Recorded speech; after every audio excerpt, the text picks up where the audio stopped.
여러분, 몇 해 전 두란노에서 바라봄의 법칙이란 책이 출간되었습니다. 아마 이 책을 읽으신 분들도 아마 있을 것입니다.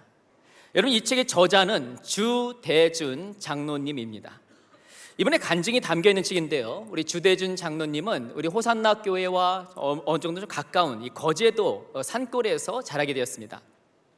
그런데 초등학교 때 부모님을 여의고 어떻게 보면은 고아와 같은 그런 삶을 살게 되었습니다. 근데 초등학교 때 동네에 있던 교회에 참여해서 또한 예수님을 인격적으로 만나고 그의 삶이 주 앞에 드려지고 하나님의 자녀가 되었습니다.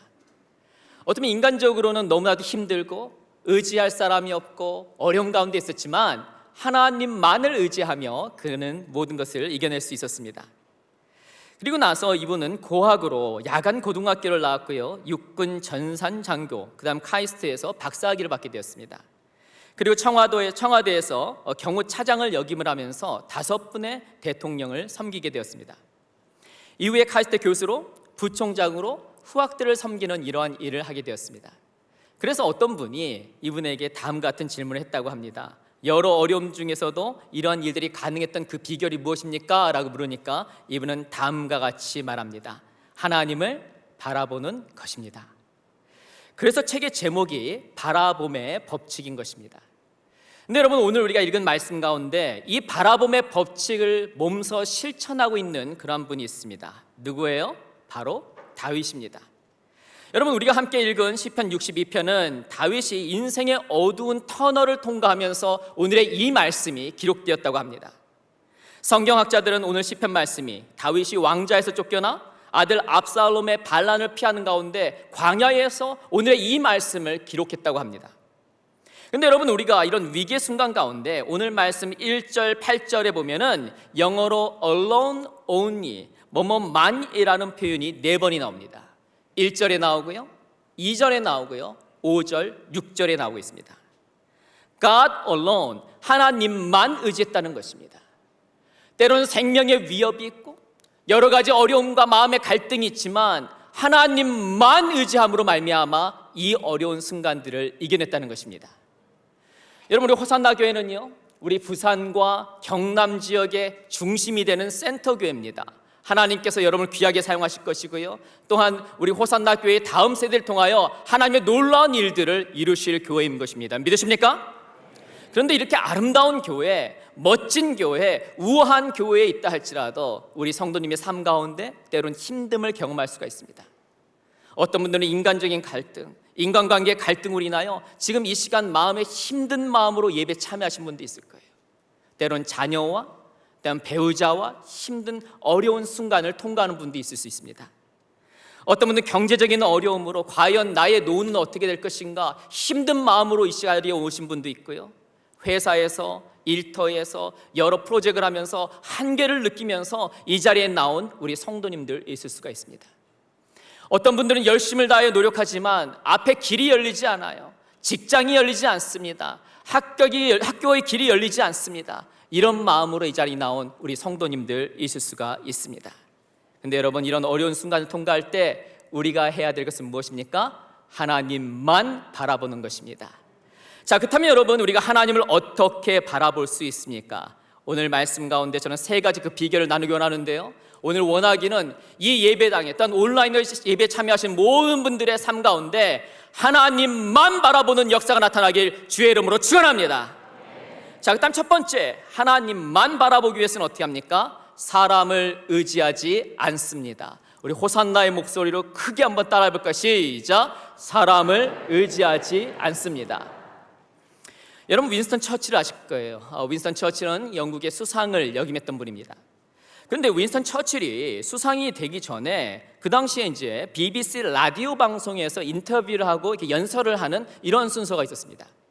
이 당시에는 TV보다는 아마 라디오가 좀 더 많은 사람들에게 알려져 있던 그런 매체였던 것 같습니다. 그래서 런던에 도착을 해서 런던 역에 도착을 해서요, 이제 어떻게 보면 BBC 방송국까지 이동을 해야 되는데 딱 기차에 내리다 보니까 그 앞에 쭉 보니까 앞에 검은 그 택시들이 앞에 쭉 대기하고 있는 거예요. 그리고 나서 맨 앞에 있는 그 택시에 딱 가서 문을 열었습니다. 그리고 나서 제가 방송국으로 가겠다고 얘기를 합니다. 그랬더니 이 기사가 다음 같은 얘기를 하는 겁니다. 미안하지만 손님, 다른 차를 이용하세요 이런 얘기를 하는 거예요. 이게 뭡니까? 승차 거부를 한 거죠. 우리 부산에서 이런 일이 있습니까? 예, 모르겠습니다. 이런 일을 한 거예요. 그래서 처칠이 조금 놀라서 왜 그렇습니까? 라고 물으니까 이 운전기사가 다음과 같은 얘기를 합니다. 조금 후면 처칠경에 특별 방송이 있는데 저는 이 방송을 듣고 저는 운행을 하려고 합니다 라고 얘기하는 거예요. 여러분, 이야기를 듣고 처칠이 기분이 어떨까요? 마음이 너무 좋지요. 기쁘지요. 그런데 가야 되잖아요. 그래서 어쩔 수 없다 해서 주머니랑 지갑에 다 봤더니 현금이 있는 겁니다. 그래서 현금을 있는 대로 다 잡아갖고 앞에 딱 내밀었어요.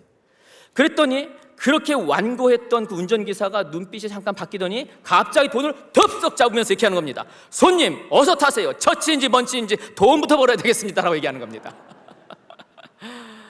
이런 뭐예요? 인간의 마음이 상황에 따라서 이게 변한다는 것입니다. 여러분, 우리 귀한 성도님들, 정말 다양한 세대의 성도님들이 오늘 우리 3부 예배 참여하셨어요. 인생에 연륜이 있으신 분들, 또한 인생에 앞으로 열심히 살아가야 될 분들, 그런 분들이 다 모였습니다. 근데 우리 인생에 연륜이 많던 적던 간에 우리의 삶 가운데 사람을 믿었다가 사람을 의지했다가 여러 가지 힘든 일을 경험하는 것들을 우리가 많이 있습니다. 근데 여러분, 오늘 우리가 읽은 3절 말씀에서는요 다음과 같이 말씀합니다. 우리 같이 한번 읽어볼까요? 시작. 기유로 가는 담과도 같고 무너지는 돌담과 같은 사람들을 너희가 죽이려고 다 함께 공격하니 너희가 언제까지 그리하겠느냐라고 말하는 거예요. 여러분, 사람이 넘어지는 담과 같고 넘어지는 울타리와 같은 때가 있다는 것입니다. 여러분, 이 자리에 나온 우리 귀한 성도님들, 때로는 우리가 잘 되는 때가 있어요. 화려하게 뭔가 잘 되고 승진을 하고 높은 위치에 올라가고 재산을 모으고 누구에게 뭔가 자랑할 수 있는 그런 위치에 있는 때가 있고요. 반면에 우리 인생 가운데 때로는 뭔가 내려앉고 원치 않는 일들이 생기고 창피한 그런 순간이 있습니다. 그런데 우리 인생이 어떻게 창피하고 뭔가 내세울 것이 없고 어려운 그 순간에 오히려 사람들은 우리를 도와주지 않고 때로는 조롱한다는 것이에요. 여러분, 4절 말씀에서 뭐라고 말하고 있지요? 같이 한번 읽어볼까요? 시작. 너희가 그를 그 높은 자리에서 떨어뜨릴 궁리만 하고 거짓말만 즐겨하니 입으로는 축복하지만 마음속으로는 저주를 퍼붓는구나 라고 말하고 있습니다. 여러분, 오늘의 말씀은 다윗이 아들 압살롬의 반역에서 왕국을 떠나 지금 도망자 신세 가운데 기록하고 있습니다. 여러분, 예전에 다윗이 왕일 때는요 많은 사람들이 친구를 하려고 합니다. 인사를 하려고 해요. 그리고 어떻게 보면 줄을 대려고 하는 것입니다.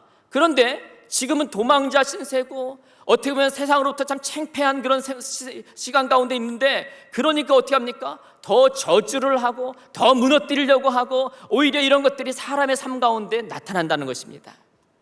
여러분, 이 시간에 우리 인생의 삶을 살았던 우리 귀한 성도님들 삶 가운데서는요 아마 이런 일들을 경험한 분들이 있을 것입니다.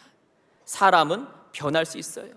그토록 충성을 했던 사람들, 친구, 때로는 배우자, 또한 우리 직장의 동료, 때로는 우리 자녀들도 상황에 따라서 바뀔 수 있다는 것입니다. 근데 여러분, 우리가 하나님을 신뢰하는데, 하나님을 바라보는 데 있어서 왜 인간을 바라보지 말아야 되죠? 우리가 인간을 바라보고 인간을 더욱더 의지하면 의지할수록 하나님을 바라보지 않고 상황과 사람을 바라본다는 것입니다. 여러분, 우리 악기에서 이제 박자를 맞추는 것이 메트로놈이라는 것이 있습니다. 까딱 까딱 하면서 박자를 맞추는 것이 있죠. 여러분, 이 박자를 맞추는 것이 있습니다. 근데 어떻게 돼요? 까딱 까딱 하는 것이에요. 근데 여러분, 우리가 사람을 의지하면 어떻게 된 거예요? 상황에 따라 여기 갔다 저기 갔다 여기 갔다 저기 갔다 하는 것입니다. 따라서 여러분, 우리가 하나님을 신뢰하는 데 있어서 가장 주의해야 될 것은 뭐냐? 바로 사람을 절대적으로 의지하지 않는 것입니다. 그렇다면 여러분, 제가 혼자 살라는 것이 아니에요. 사람은 사랑해야 할 대상이지 신뢰의 대상이 아니라는 것입니다. 이 자리에 모인 여러분들이 철저하게 하나님만을 바라보는 여러분 모두가 되시길 주의 이름으로 축원합니다. 자, 두 번째로요, 그럼 우리가 하나님만 바라보기 위해서는 어떻게 합니까? 하나님께 소망을 둡니다. 우리 같이 한번 따라해볼까요? 시작. 하나님께 소망을 둡니다. 여러분, 뉴질랜드에 가면 이제 여러 부분에 있어서 이제 좋은 부분이 있는데, 아마 우리 뉴질랜드를 방문하신 성도님도 있을 것입니다. 여러분, 뉴질랜드는 양과 소가 사람 숫자보다 더 많다고 합니다. 그리고 넓은 목초지에 그냥 자유롭게 방목을 해요. 특히 뉴질랜드의 소는요 너무나도 건강하고 종자가 좋기 때문에 그 종자를 가지고 다른 나라에서도 이렇게 하기 위해서 저 살아있는 소를 이렇게 운반하는 경우가 있습니다. 근데 여러분, 소를 운반할 때 어떻게 해요? 비행기를 못 타잖아요. 그러니까 뭘 합니까? 배를 타고 갑니다. 근데 이런 배를 타고 우리나라만 해도 벌써 20일, 한 30일 걸리잖아요. 20일, 30일을 저렇게 막 밖에서 뛰놀던 조소들이 지 안에 들어가면은요, 갑자기 막 신경이 막 날카로워져 갖고 막 싸우는 거예요. 그리고 건초를 조금만 더 먹겠다고 옆에 있는 소들과 막 머리를 들어박고 막 발로 막 차고 막 이런 무섭게 하는 겁니다. 그런데 이 소들이 한 육지로부터 한 100m 정도 가까워지면요, 갑자기 온순해져요. 왜 그런가 했더니 냄새를 맡는 겁니다. 육지에 가까웠구나. 그러면 내가 신선한 풀을 먹을 수 있겠구나. 이렇게 소의 마음에 소망이 생기니까 싸우지 않는다는 것입니다.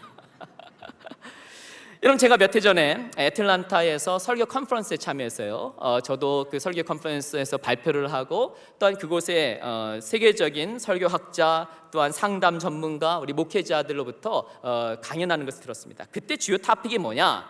마음이 상한 자들에게 어떻게 설교할 것인가에 대한 이런 주제였습니다. 근데 여러분, 제가 저기에서 강연을 들으면서 깜짝 놀란 일이 있어요. 각자의 분야에서 전문가, 최고의 전문가들이 모였는데 똑같은 얘기를 하는 겁니다. 그것은 무엇이냐? 사람을 위로하고 상한 마음을 치유하기 위해서는요, 그 사람의 마음에 소망이 있어야 된다는 것입니다. 아무리 큰 집에 살고 남들이 부러워하는 직장을 가지고 있고 내 자녀가 다 잘 된다 할지라도 마음에 소망이 없으면 불안하고요, 잠을 못 자고요, 마음 가운데 우울함이 있다는 것이에요. 그런데 우리 인생 가운데 때는 풍랑을 만납니다. 어려운 일을 만나요. 육신적인 부분에서 어려움을 만나요. 가정의 어려움을 만납니다. 그렇다 할지라도 소망을 가지면 그 어려운 일들을 이겨낼 수 있다는 것입니다. 자, 그렇다면 여러분, 우리는 어떠한 곳에서 참된 소망을 찾을 수가 있습니까? 여러분, 시편 62편 5절에서는 다음과 같이 말씀합니다. 우리 하나님의 말씀 같이 읽어볼까요? 시작! 나의 영혼아 잠잠히 하나님만 바라라. 무릇 나의 소망이 그로부터 나오는 도다. 아멘. 하나님만 바라라는 것입니다. 세상을 바라보는 것이 아니라, 나의 연금을 바라보는 것이 아니라, 나의 자녀를 바라보는 것이 아니라 하나님만 바라보라는 것입니다. 자, 그렇다면 여러분, 왜 하나님만 바라봐야 하는 것입니까?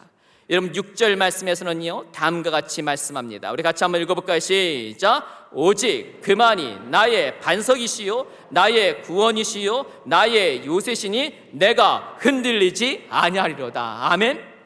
여기 보면은요, 우리 하나님이 어떤 분인가에 대해서 세 가지 그림으로 우리에게 보여주고 있습니다. 자, 첫 번째 그림은 뭐예요? 반석입니다. 반석. 여러분, 설악산 같은 데 가면 어떻습니까? 큰 바위산이 있죠. 반석이 있죠. 이 반석은 뭐예요? 비바람이 불어도 흔들리지가 않습니다. 여러분, 우리 하나님은 어떤 분이에요? 반석과 같이 든든히 계신 분입니다. 여러분이 어떠한 일을 한다 할지라도, 여러분이 어떤 모양을 갖고 있다 할지라도 하나님께서는 여러분 항상 그 자리에서 든든하게 여러분을 서포트해 주시고 여러분과 함께 하시는 분이 바로 우리 하나님인 것입니다. 믿으십니까? 일단 두 번째, 우리 하나님은 어떤 분으로 보여주고 있습니까? 구원입니다. 때로는 우리가 어려움이 있을 때 여러분 뭡니까? 우리 구급차가 와요. 또한 우리 소방대원들이 옵니다. 또한 우리 경찰대원들이 와서 우리를 위해서 구원해 주지요. 마찬가지로 우리 하나님은 그냥 하나님으로 할아버지로 가만히 있는 것이 아니라 우리의 가정 가운데, 우리의 인생 가운데, 우리 교회 가운데 위기를 만났을 때 우리를 구원하여 줄 수 있는 분이 바로 우리의 하나님인 것입니다. 또한 여러분, 우리 하나님은 어떤 분이세요? 요새라고 말하고 있습니다. 여러분, 요새는 뭡니까? 이렇게 방어막이지요. 여러분, 우리 한국에 수원성이 있습니다. 남한산성이 있죠. 또한 큰 성은 뭐가 있습니까? 만리장성이 있습니다. 여러분, 우리 하나님께서는요, 여러분을 보호하여 주시는 분입니다. 아멘. 여러분의 가정을 보호하여 주시는 분입니다. 아멘. 여러분의 자녀를 보호해 주신 분이에요. 우리 자녀가 서울에 있던, 때는 대구에 있던, 다른 나라에 있던 간에, 군대에 있던 간에 우리 하나님께서 여러분의 자녀를, 여러분의 가정을 보호해 줄 수 있는 바로 요새와 같은 분이라는 것입니다. 따라서 여러분, 이 반석과 구원과 이 요소의 공통점이 무엇입니까? 그것은 바로 안정감이라는 것이에요. 또한 힘이라는 것입니다. 어떠한 상황이 있다 할지라도, 세상은 흔들리고 세상은 나의 삶 가운데 여러 가지 역경과 어려움이 있다 할지라도 우리 하나님만을 바라보면 하나님께서 여러분의 삶 가운데, 여러분의 가정 가운데 참된 안정감과 참된 힘을 허락하여 줄 수 있다는 것입니다. 로마서 8장 38절 39절에서는 다음같이 말씀합니다. 우리 읽어볼까요? 시작! 내가 확신하노니 사망이나 생명이나 천사들이나 권세자들이나 현재일이나 장래일이나 능력이나 높음이나 깊음이나 다른 어떠한 피조물이라도 우리를 우리 주 그리스도 예수 안에 있는 하나님의 사랑에서 끊을 수 없느니라. 우리 맨 마지막 다시 읽어볼까요? 우리 주 그리스도 예수 안에 있는 하나님의 사랑에서 끊을 수 없느니라. 다시 한번 읽어볼까요? 우리 주 그리스도 예수 안에 있는 하나님의 사랑에서 끊을 수 없느니라. 여러분, 예수님을 개인의 구주로 영접하셨습니까?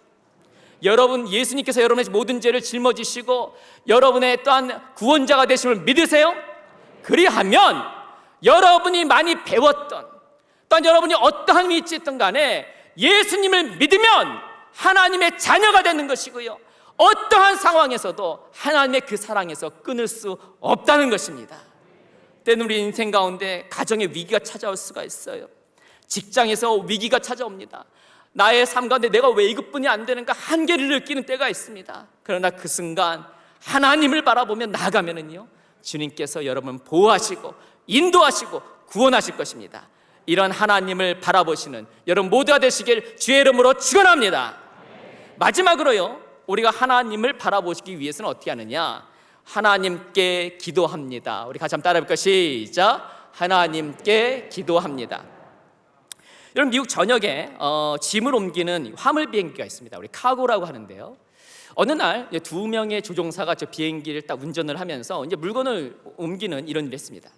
근데 비행기가 쭉 올라갔는데 갑자기 이 화물 조종을 하는 이 조종사가 화장실에 가고 싶은 거예요. 그래서 옆에 있는 부조종사에게 운전대를 맡기고 잠깐 이렇게 뒤에 화장실을 가려고 하는데 그 엔진 쪽에서 이런 소리가 나는 겁니다. 찍찍찍찍찍 찍찍찍찍찍 찍찍찍. 이게 뭐예요? 누가 뭐라고 얘기했어요? 쥐새끼가 있는 거예요. 쥐새끼가. 그래서 쥐새끼가 있었고 어떻게 할까 막 이랬는데 갑자기 이분이 그냥 자기 운전석으로 딱 왔습니다. 그러면서 옆에 있는 부조종사한테 그냥 마스크를 쓰라고 그래요. 산소 마스크를 쓰라고 했습니다.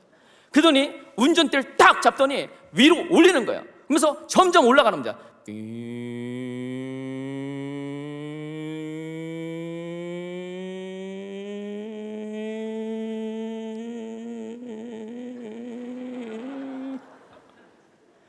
한참을 올라가니까 공기가 없어요.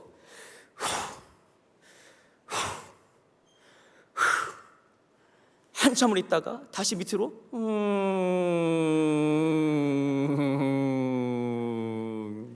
안전 고도로 내려왔어요.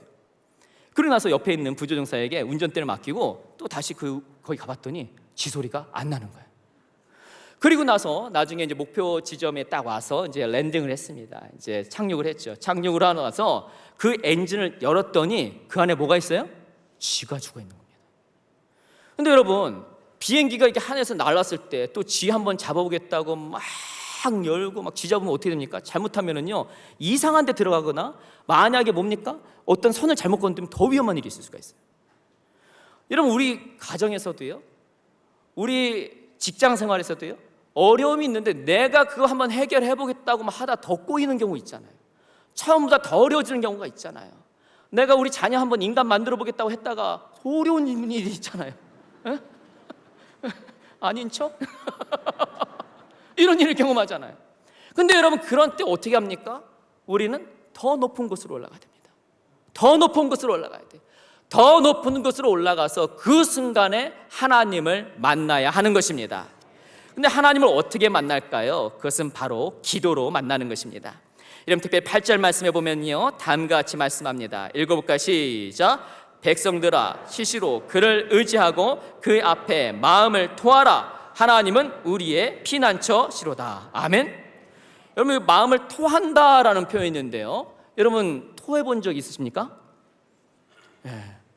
우리 성가대 보기에는 참 거룩해 보이는데 토해 보신 적 있으세요? 전 몇 해 전에 아주 격하게 토를 한 적이 있습니다. 여러분, 교수들이 1년에 한 번씩 이렇게 수련회 같이 퇴소회라는 거래요. 근데 이제 저희가 우리 전체 교수님들이 어디에서 퇴소회를 했냐면은 부산 해운대를 갔습니다. 해운대 가니까 막 얼마나 분위기가 좋아요. 막 좋고 그러니까 기분이 너무 좋았어요.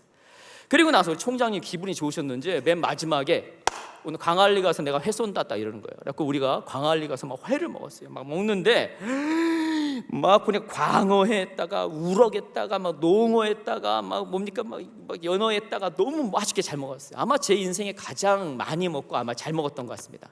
딱 먹고 나서 저희가 해운대 앞에 있는 좋은 호텔에 이제 돌아왔어요. 근데 저녁 7시가 됐는데 평상시와 다른 느낌으로 밑에서 꿍꿍꿍꿍꿍꿍꿍 뭐 이상한 느낌이 있는 거예요. 꿍꿍꿍꿍꿍.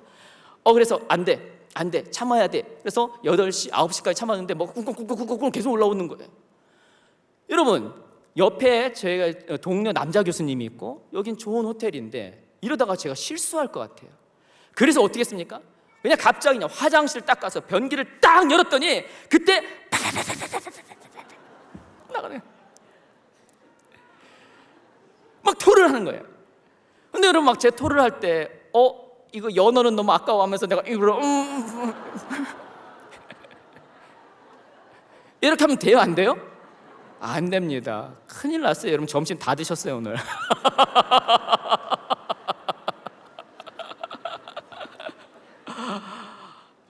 여러분, 기도는 뭐냐? 다 토해야 되는 것입니다. 아무리 자그만 거라도 뭐 이런 거 기도해 하나님께서 들어주실까? 토해내는 거예요. 또 여러분 인생 가운데서는요, 내가 5년 동안 10년 동안 가정을 위해서 기도했는데 하나님께서 안 들어주시면 어떡합니까? 삐졌어. 기도 안 해. 아니에요. 아무리 작은 거라 할지라도 아무리 큰 거라 할지라도 여러분 기도하지 않으면요, 우리 영적으로 뭔가 꿍꿍꿍꿍 하는 거예요. 뭐가 올라오는데 뭔가 만족이 안 되고 뭔가 불안하고 뭔가 힘든 겁니다. 여러분, 근데 그 순간에 뭘 해야 되는 것입니까? 완전히 토해내듯이 자그마한 것도 모든 것도 주님 앞에 기도하며 나가는 것입니다. 여러분, 예레미야 33장 3절에서는 다음같이 말씀합니다. 우리 같이 한번 읽어볼까요? 시작. 너는 내게 부르짖으라. 내가 내게 응답하겠고 내가 알지 못하는 크고 은밀한 일을 내게 보이리라. 여러분, 이 말씀 하나님의 말씀인 거 믿으십니까? 어떠한 상황이 있다 할지라도 주님께 부르짖으면 주님께서 그것을 응답하시고 위대한 일들을 우리 호산나 교회 우리 성도님의 삶 가운데 이루실 것입니다. 나의 삶이 불투명하고 불확실하고 불안할 때 무엇을 해야 돼요? 그것은 바로 기도인 것입니다. 저는 이 말씀을 드리고 오늘 말씀을 마치도록 하겠습니다. 제가 이제 한국에 교수를 하기 전에 저는 미국에서 워싱턴 지구촌교회에서 한 5년 정도 우리 성도님들을 섬기는 목회를 했습니다. 마치 우리 교회에 교구가 있듯이 저는 전체 교구를 담당하는 그런 총괄 목사를 했어요. 그러다 보니까 우리 순장님들과 같은 이렇게 이야기들, 어떤 삶의 이야기들이 저에게 자꾸 들어옵니다. 그런데 제가 목회를 하면서 정말 이렇게 힘든 성도님, 정말 어려움을 경험한 성도님이 있을까 하는 생각이 드는 성도님을 만나게 됐습니다. 이 집사님은요 11년 동안 미국 생활을 했는데요, 11년 동안 그 짧은 시간 안에 너무나도 힘든 일들이 계속 벌어지는 겁니다. 이분은 한국에서 최고의 대학을 나왔고요, 또한 박사학위를 받게 됐습니다. 그리고 나서 이분이 개발한 생명과학의 기술이 너무나 좋으니까 미국 메릴랜드에 있는 생명과학연구소에서 흔히 말하는 스카웃을 해서 이분을 모시고 온 거예요. 워낙 성실한 분이니까 가서도 열심히 연구하시고 발표하시니까 그것에도 두각을 나타내는 겁니다. 그러니까 그 연구소, 미국 연구소에 있던 옆에 미국 그 직원들이, 그 연구원들이 이런 얘기를 하는 거예요. 너 이런 기술 가지고 혼자 이렇게 하지 말고 나가서 벤처기업을 만들면 더 좋다, 이런 얘기를 하는 거예요. 근데 본인 뭐 영어도 안 되고 미국 상황도 잘 모르는데 어떻게 하냐 했는데 옆에 있던 그 연구원들이 같이 나간다고 하는 겁니다. 그래서 옆에 있는 연구원들과 함께 나가서 흔히 말하는 벤처기업을 만들었어요. 근데 그때가 미국이 전체적으로 경제적으로 너무나 힘든 때였습니다. 아무리 좋은 기술을 갖고 있다 할지라도 누가 투자를 해줘야 되잖아요. 그러니까 회사가 너무나도 어렵고 나중에는 흔히 말하는 아주 어려운 그런 순간까지 왔어요. 근데 그렇게 힘든 순간에 우리 가족과 함께 자동차를 타고 어디를 이동하게 됐습니다. 그날 보통은 우리 아내가 오른쪽에 이렇게 앉는데 그날 따라서 초등학교 다니고 있던 아들이, 남자 아들이 앞에 앉는다는 거예요. 그리고 나서 뒤에는 우리 여집사님, 그다음에 딸이 이렇게 앉았습니다. 근데 차가 평상시와 같이 쭉 가는데 갑자기 옆에서 트럭이 오더니 앞에 부분을 딱 하고 받는 겁니다. 그러면서 사랑하는 아들, 그 아들이 눈 보는 그 앞에서 그만 주님께 부름받는 그런 일을 경험하게 된 거예요. 여러분, 사랑하는 아들이 정말 주님 앞에 하는 그 모습을 봤을 때 얼마나 부모의 마음이 찢어집니까? 근데 좀 더 지나니까 갑자기 딸이 이렇게 몸이 안 좋은 거예요. 그래서 안 좋아서 왜 그런가 했더니 나중에 점검을 해보니까 그 당시에 의학으로 날 수 없는 불치병이 걸렸다는 이런 판정을 받는 겁니다. 그리고 원래 미국에 온 게 또한 우리 그 처남이 미국에서 치과 의사인데 여러 분을 많이 도와줬어요.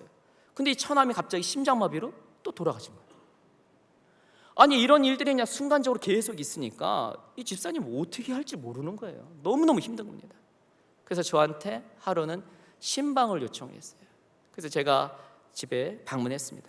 문을 열고 들어갔더니 우리 집사님 내가 거실에 둘이 앉아 계시는데 고개를 숙이고 있어요. 이분들한테 어떻게 제 인간의 말로 어떻게 뭐 위로를 할 수가 없습니다. 그래서 제가 찬송가를 펴서 찬양을 이렇게 올려드리는데 저 마음 가운데 얼마나 아픈지 저도 이렇게 눈물을 흘리면서 찬양하고 우리 집사님 내부도 찬양을 이렇게 눈물 흘리면서 찬양했어요. 그리고 말씀을 다 전했어요. 그리고 맨 마지막 축도를 이렇게 하려는데 갑자기 우리 남자 집사님께서 그 밑에 덜썩 무릎을 꿇는 겁니다. 그러면서 이런 얘기하는 거예요. 목사님, 저 더 이상 못하겠어요. 더 이상 못하겠어요. 안수기도 해주세요. 그래서 우리 남자 집사님과 또 여자 집사님이 무릎을 꿇었어요. 그래서 뒤에 분의 머리에 손을 얹고 눈물을 흘리면서 기도했습니다. 하나님, 이 가정 회복시켜 주세요. 회복시켜 주세요. 주님 의지하게 해주세요. 라고 기도했습니다. 이런 기도를 하고 나서 이제 어느 정도 시간이 흘렀어요. 근데 제가 어느 날 또 신방을 이렇게 가려고 하는데 이 집사님부터 전화가 온 겁니다. 그래서 제가 차를 옆에 세우고 나서 전화를 들어봤어요. 그랬더니 이런 얘기를 하시는 거예요. 얼마 전에 한국에서 정부 주도하는 그런 연구소에서 연락이 왔는데 신약을 만드는 곳입니다. 한국 군대에서부터 모든 경력, 자신이 벤처 기업까지 그 경력을 다 인정을 해서 높은 위치로 흔히 말하는 스카웃을 하겠다는 제안을 받았다는 거예요. 근데 이분이 정직한 분이거든요. 그러니까 이런 얘기를 하는 거예요. 제가 사실은 미국에서의 벤처 기업은 거의 실패와 가깝습니다는 얘기를 솔직하게 얘기했습니다. 그랬더니 이런 얘기를 그 전화 면접관이 얘기하는 겁니다. 그 실패 경험을 토대로 한국 내의 벤처 기업들의 애로사항을 이해하고 그들을 도와주세요라는 얘기를 하는 거예요. 그리고 나서 그때쯤에 또 우리 딸이 원래 불치병에 걸렸잖아요. 치료제가 개발이 됐다는 것입니다. 그 딸 지금 이대 다니고 있어요 지금. 그러면서 이 집사님이 맨 마지막 격양된 목소리로 저에게 다음 같은 얘기를 합니다. 목사님, 저는 계속 하나님만 바라보는 삶을 살래요. 우리 호산나 교회 성도님 여러분, 여러분 지금 어떠한 상황 가운데 있습니까? 길이 막혔나요? 그때 하나님만 바라보시기 바랍니다. 사람을 의지하지 마세요. 하나님께만 소망을 두세요. 하나님께 기도함으로 말미암아 하나님의 능력의 역사를 경험하는 여러분 모두가 되시길 주의 이름으로 축원합니다.